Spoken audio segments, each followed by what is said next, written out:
En tant que ministre porte-parole du gouvernement, oui, je l'ai déjà parlé à Darman, je l'ai déjà averti, je l'ai déjà informé que la situation générale qui a été instaurée par Azali, c'est pas bon.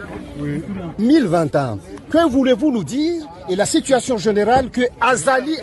Je vous en prie que Monsieur le Président, si vous continuez à soutenir Azali Assoumani, la diaspora comorienne ne sont pas contents, ils ne seront jamais contents comme les autres pays dans le monde qui vivent ici en Europe. Mais moi, en tant que ministre, porte-parole du gouvernement de libération, depuis le 26 mai 2021, Monsieur, Son Excellence, on vous en prie de laisser Azali partir avec ses enfants parce que les Comores et la diaspora sont fatigués de l'imbroglio du 14 janvier dernier. Ça s'est jamais vu. Ici, à la Castellane même, on n'a jamais vu des élections pareilles. Son Excellence, on vous en prie, veillez à dire à Azali de son départ. Oui, en effet. En effet, il a parfaitement raison, ce monsieur, d'avoir interpellé M. Macron. Surtout ce qui vient de se passer concernant les élections présidentielles qui se sont déroulées le 14 janvier 2024. Quand même, c'est flagrant. C'était flagrant.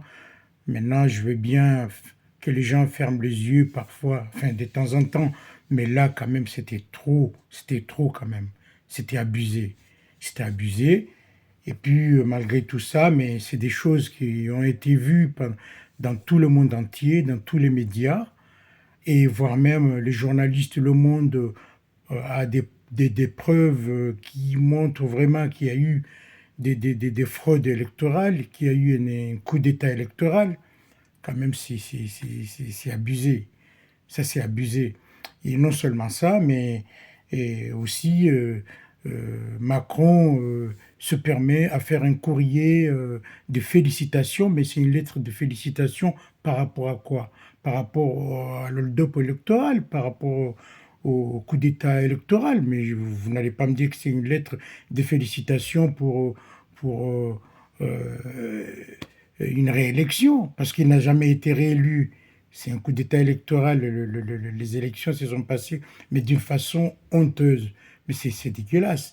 Comment un président comme Macron, qui gouverne un grand pays comme la France, veut essayer de faire croire aux gens que ça, c'est des choses qui devraient se faire quand même. Imaginez que la France rencontre ce genre de problèmes.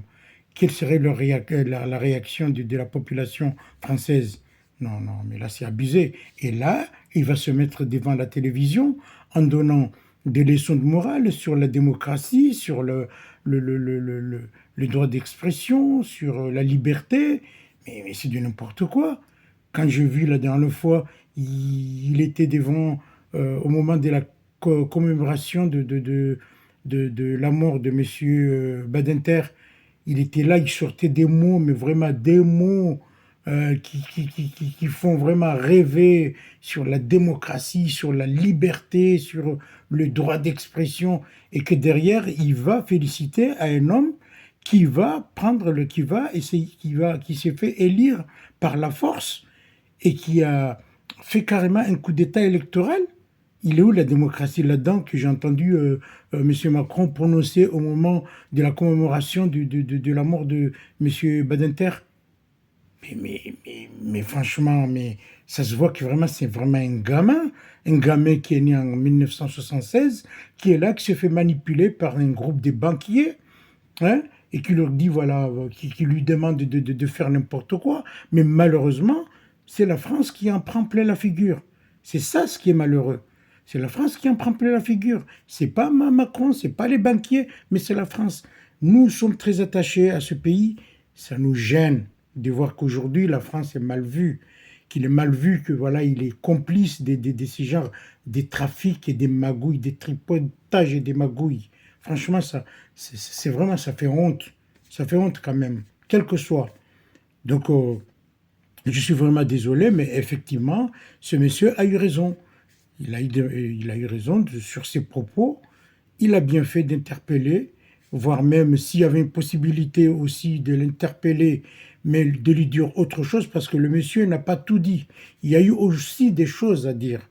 Il y a eu des choses à dire hein, s'il avait eu le temps. Parce que moi, j'aurais quand même dit à M. Macron que non seulement vous cautionnez des coups d'État électoraux, mais non seulement ça, mais vous soutenez aussi un antisémite, un homme qui a osé traiter la communauté juive de maudits, qui a demandé même l'extermination des juifs. Alors que en France, vous êtes là en train de condamner les gens qui aujourd'hui ont des propos antisémites. Et derrière, en dehors de la France, vous cautionnez un antisémite. Non, non, mais là, on va où là? Donc, M. Macron, il a comment ça s'appelle? Il a deux phases. Il a une phase à raconter des mensonges et une phase à raconter des bêtises. Voilà le problème. Mais effectivement, j'ai dit bravo à ce monsieur, mais malheureusement, il n'a pas eu l'occasion de tout rabâcher sur ce fameux président Macron. Merci beaucoup.